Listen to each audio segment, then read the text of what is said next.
एक भाऊ दुसऱ्या भावाच्या बायकोसाठी त्या भावाची हत्या करू शकतो का? किंवा एक पत्नी आपल्या दिराच्या प्रेमामध्ये स्वतःच्या नवऱ्याचा खून करू शकते का? आपल्याच घरातील लोक पैशासाठी त्या हत्या लपवू शकतात का? म्हणजे आपल्याला असे प्रश्न पडतात, आपण विचारही करू शकत नाही अशा पद्धतीच्या घटना समाजामध्ये घडत असतात. आणि अशाच पद्धतीची एक अत्यंत विचित्र अशी घटना आपण बघणार आहोत. आणि त्यासाठी आपल्याला जायचं आहे मध्य प्रदेशमध्ये. मध्य प्रदेश या ठिकाणचं म्हणजे मध्य प्रदेश हे राज्य आहे, त्या ठिकाणचा रीवा हा जिल्हा आहे, त्या ठिकाणचं मऊगंज नावाचं पोलीस स्टेशन आहे. आता या पोलीस स्टेशनच्या अंतर्गत येणारं गाव आहे निबिहा. आता या निबिहा गावाच्या परिसरामध्ये आहे भाटी जंगल. आता या जंगलामध्ये एका पोत्यामध्ये एक सापळा पडलेला होता. तारीख होती 25 ऑक्टोबर 2022. आता या दिवशी सकाळी कुणीतरी हे सगळं पाहिलं. त्यानंतर पोलिसांना बोलवण्यात आलं. पोतं उघडलं गेलं. त्याच्यामध्ये एक सुकलेला मृतदेह होता. आता याचं मुंडकं जे आहे ते कापून बाजूला ठेवलेलं होतं आणि या मृतदेहाच्या अंगामध्ये निळा टी-शर्ट आणि त्यावरती लाल पांढऱ्या लाईन अशा पद्धतीनं होत्या. आणि एका हातामध्ये लोखंडी कडं होतं, मनगटामध्ये लाल पिवळा दोरा होता, लाल रंगाचं अंडरवेअर आणि त्याचं बनियल होतं. त्याच्या डोक्याचे केस जे आहेत ते रंगवलेले होते आणि दाढी मिशा ज्या आहेत त्यांनासुद्धा मेहंदी कलर लावलेला होता.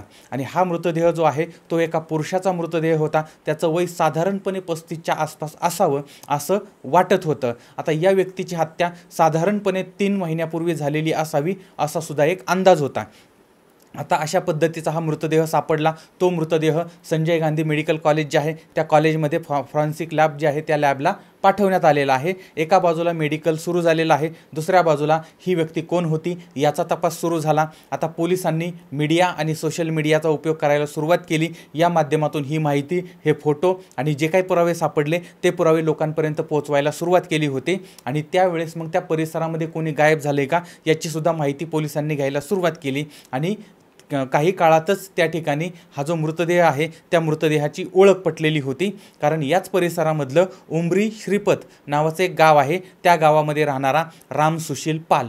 हा जो पाल आहे तो साधारणपणे 42 वर्षाचा एक गृहस्थ आहे आणि पाठीमागच्या काही महिन्यापासून म्हणजे जवळजवळ 1 ते 1.5 वर्षापासून गायब होता अशा पद्धतीने पोलिसांना समजल्यानंतर या माहितीची त्यांनी शहानिशा केली आणि यावेळेस मग हा मृतदेह राम सुशीलचाच आहे हे सिद्ध झालं. आता ही बातमी राम सुशीलची पत्नी, तिचं नाव आहे रंजना उर्फ विटोल, हिला समजली. आता तिला तर प्रचंड मोठा धक्का बसला. 1.5 वर्षापूर्वी आपला पती गायब झाला होता आणि आता त्याचा मृतदेह सापडलेला आहे. आणि त्यामुळे या पत्नीनं रडून रडून मोठमोठ्यानं आक्रोश सुरू केलेला होता.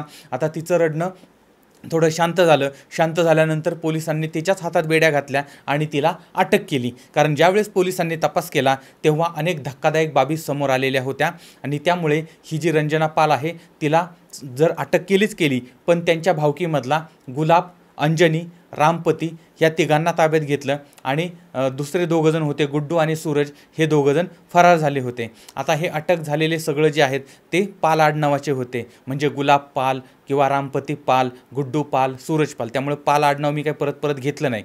पण या सगळ्या पालामध्ये सगळ्यात विषारी पाल होती ती म्हणजे राम सुशीलची बायको, तिचं नाव आहे रंजना. आता ही हत्या नक्की का झाली होती, कशी झाली होती, कशा पद्धतीने हे प्रकरण सगळं घडलं होतं आणि 1.5 वर्षानंतर हे प्रकरण कसं समोर आलेलं होतं.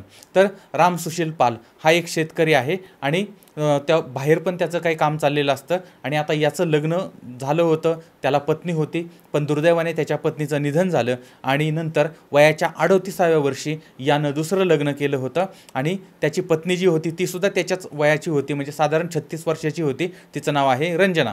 म्हणजे रंजनाबरोबर त्याचं दुसरं लग्न झालं होतं आणि आता या दोघांचा संसार सुरू झाला होता. खरं तर आता हे एकमेकांसाठी आधार होते आणि एकमेकांना साथ देऊन सुखानं संसार करायचा अशा पद्धतीनं म्हणजे करायला पाहिजे होतं. पण ही जी पत्नी आहे ती पत्नी वेगळ्याच वळणाची निघाली आणि लग्नाला केवळ 2च वर्ष झाली होती. या 2 वर्षातच ती जी पत्नी आहे ती दिराच्या प्रेमामध्ये पडली. म्हणजे नवऱ्याचा चुलत भाऊ, त्याचं नाव आहे गुलाब मोहन पाल, त्याचं वय साधारण 35च्या आसपासचं होतं. म्हणजे त्या पत्नीपेक्षाही त्याचं वय कमी होतं. पण तो मोहन जो आहे तो यांच्याकडे, आपलं गुलाब जो आहे तो यांच्याकडे सतत येणं जाणं होतं आणि चुलत भाऊच होता, त्यामुळे त्यांचं येणं जाणं होतं. आणि याच काळामध्ये तो रंजना आणि तो ह्याच्यामध्ये जवळीक निर्माण झाली. म्हणजे लहान असला तरी तो तिला आवडायला लागला, ती मोठी होती तरी ही त्याला आवडायला लागली आणि मग या दोघांच्यामधली जवळीक जी आहे ती वाढलेली आहे. आणि हा सगळा मामला घरातला होता, त्यामुळे कोणाला संशय येत नव्हता. पण जेव्हा पतीनं यांचा लाईव्ह कार्यक्रम पाहिला त्यावेळेस मात्र त्याचं टेम्परेचर वाढलेलं होतं आणि मग त्यानं या अबला नारीवरती अत्याचार करायला सुरुवात केली, छळ करायला सुरुवात केली, जाब विचारायला सुरुवात केली, यांना म्हणजे यांच्याशी वाद घालायला सुरुवात केली. याच्यामुळं घरामध्ये वादंग निर्माण झालेला होता. आता हळूहळू काय झालं, ह्यांचे जे काही गोष्टी होत्या दीर आणि भाऊजाईच्या, त्या गोष्टी आजूबाजूला समजल्या, गावामध्ये समजलेल्या होत्या, बदनामी होत होती. पण तरीही हे दीर आणि भाऊजाई एकमेकांच्या संपर्कामध्ये होतेच. ते नीट त्यांचं वागणं जे आहेत ते काही सुधारत नव्हतं, त्यांचे संबंध काही ते तोडत नव्हते आणि जवळजवळ 2 वर्ष हे अशा पद्धतीनं यांचं हे लफडं चाललेलं होतं.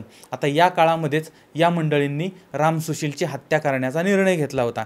आता याची हत्या का करायची याची अनेक कारणं होती. त्यातलं पहिलं कारण होतं ते म्हणजे हा या दोघांच्या संबंधामध्ये अडथळा ठरत होता आणि हा जिवंत असेपर्यंत आपण एक होऊ शकत नाही आणि यामुळे याला ठार मारलं पाहिजे असं यांना वाटत होतं.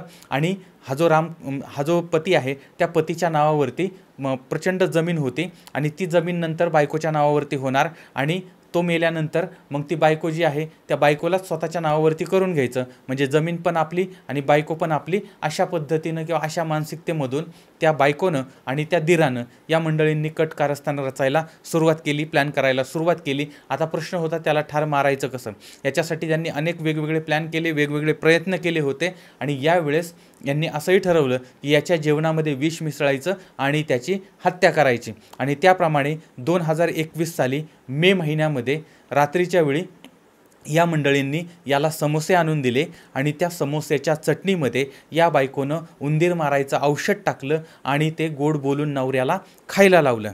आता त्यानं खाल्लं, ते खाल्ल्यानंतर काही वेळाने त्याला उलट्या व्हायला लागल्या. घरामध्ये फक्त नवरा बायकोच होते. आता बायकोच्या लक्षात आलं की हा आता मरणाला लागलेला आहे आणि काही वेळातच त्या पतीचा जीव गेला. त्याच्यानंतर या बायकोनं त्या प्रियकराला फोन केला आणि त्याला सांगितलं की नवरा गेलेला आहे. त्यानंतर तो प्रियकर आणि त्याचा भाऊ हे दोघंजण घरी आले आणि घरी आल्यानंतर आता त्यांनी पाहिलं तर रामसुशील जो आहे तो मरण पावलेला होता. पण यांच्या हे लक्षात येत नव्हतं की हा मरण पावलाय का बेशुद्ध पडलेला आहे. आणि त्यामुळे मग त्यांनी घरामधला एक मोठा चाकू घेतला आणि त्या तिघांनी मिळून त्याचं मुंडकं बाजूला कापून ठेवलं, म्हणजे याला कुठल्याही परिस्थितीमध्ये जिवंत ठेवायचा नाही. आणि त्यानंतर हे जे धड आणि मुंडकं एका पोत्यामध्ये भरलं आणि दुसऱ्या दिवशी हे पोतं काका रामपती जो आहे त्याच्या शेतामध्ये भुशाची गंजी होती त्या गंजीच्या खाली नेऊन हे त्यांनी लपवलं.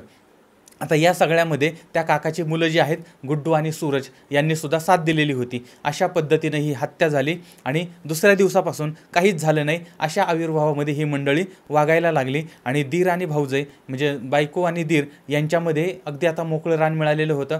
पतीची हत्या झालेली होती आणि आता आजूबाजूचे लोक विचारत होते की बाबा कुठं गेला.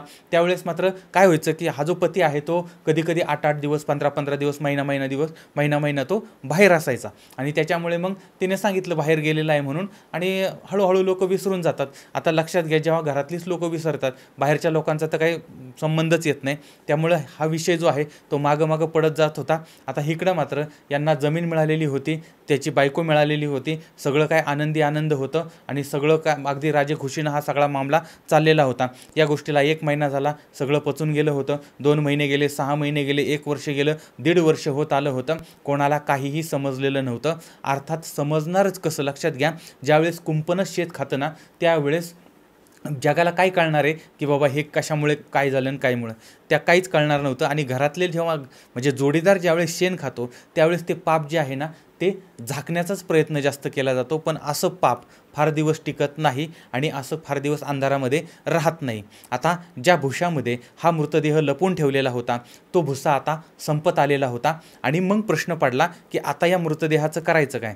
पण या प्रेमीजीवांना अशी काळजी वाटत होती की जर आता हे बाहेर आलं तर म्हणजे हे लोकांना कळेल वगैरे, मग आता काय करायचं, तर मग ह्यांनी ते प्रेत काढायचं आणि विल्हेवाट लावून टाकायचे. आता याच्यासाठी दिवस निवडला दिवाळीचा दिवस, 24 ऑक्टोबर 2022 लक्ष्मीपूजन होतं. सगळीकडे दिवाळीची धामधूम वगैरे चाललेली होती आणि त्यावेळेस ही आबला नारी, तिचा दीर आणि त्यांच्या जिवलग भावकीमधली जी मंडळी आहेत त्या मंडळींनी या भुशामधलं प्रेत बाहेर काढलं आणि ते बाजूला एका जंगलामध्ये फेकून दिलं. पण त्या प्रेतामध्ये केवळ सापळा शिल्लक राहिलेला होता. आणि कोणी ओळखू शकत नव्हतं आणि हे आजूबाजूचे गावातले लोक विसरलेले होते आणि त्यामुळे यांना वाटलं की आता काही फरक पडणार नाही, आपल्याला कोणी पकडू शकणार नाही आणि त्यामुळे हे प्रेत जंगलामध्ये टाकून देण्यात आलं आणि 25 ऑक्टोबरला हे त्या गावकऱ्यांनी पाहिलं, पोलिसांना कळवलं आणि पुढच्या 1-2 दिवसातच हे सगळं पाप उघड झालं आणि या घटनेमध्ये पत्नीसह तिचा प्रियकर दीर, त्या दीराचा भाऊ आणि इतर जे 3 संशयित आहेत त्यांना ताब्यात घेतलेलं होतं. त्याचबरोबर ती 2 संशयित फरार होते. अशा पद्धतीनं वासना आणि संपत्ती यासाठी हे सगळं प्रकरण घडलेलं होतं. आता या सगळ्या प्रकरणामधून आपण धडा काय घ्यायचा? लक्षात घ्या, पाप कुणी कितीही झाकण्याचा प्रयत्न केला तरी ते कधी ना कधीतरी उघड होतंच आणि जर ते उघड झालं नाही असं समाजाला वाटत असलं तरीही आतून मात्र ते पाप त्या माणसाला खात राहतं आणि त्याची सजा त्याला भोगायला लागते, प्रत्यक्ष किंवा अप्रत्यक्ष का होईना ते भोगायला लागतं. दुसरी गोष्ट, बदफैली जोडीदार हा विषयापेक्षा घातक असतो, त्यामुळे अशा व्यक्तींपासून सावध राहायचं आहे. आणि ज्या ठिकाणी वासना आणि पैशाचा विषय येतो यावेळेस कोणीही कोणाचं नसतं, यामुळे खरं प्रेम करणारे कोण आहेत त्याच लोकांच्या बरोबर ते आपण राहिलं पाहिजे. बरं, आता याबद्दल तुमचं मत काय आहे ते सुद्धा मला जरूर कळवा. पुन्हा भेटूया पुढच्या भागामध्ये. तोपर्यंत धन्यवाद.